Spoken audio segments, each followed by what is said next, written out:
right, Megan, what a day for you. How are you feeling after this moving day here in Canada? Honestly relieved that the day's over. Going into today, I had a one-shot lead, and obviously Lynn's a great player.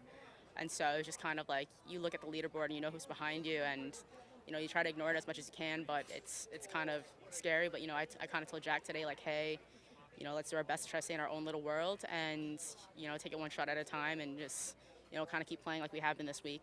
A few birds out there in the front nine. What was working well for you to kind of get that round started the way you wanted? Honestly, I was hitting it really good today.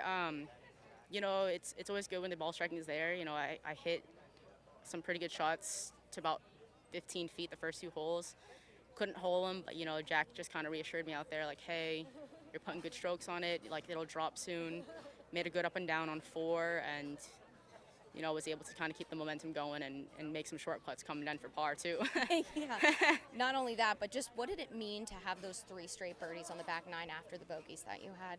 It was huge. I mean, with I want to say 13 being reachable, I had a feeling like a lot of the longer hitters were going to be able to kind of get to that green, possibly make eagle, if not birdie or par.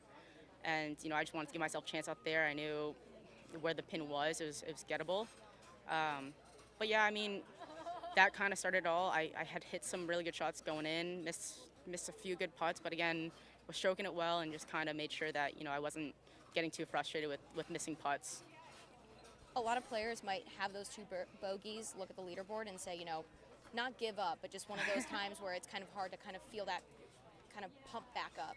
Yeah. Do you feel like you had to pump yourself back up at all? I mean, honestly, I bogeyed 12. I missed a birdie putt on 11, and I bogeyed 12, and then just like that, you look at the leaderboard, I hear a roar on 13, not knowing who it is.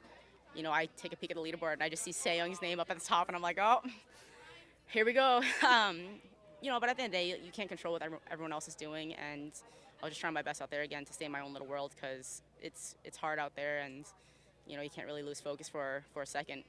You're playing some of, I think, the best golf of your career this year. What do you draw from going into tomorrow? Honestly, it's a lot of learning over the past few years to stay patient, don't get ahead of myself.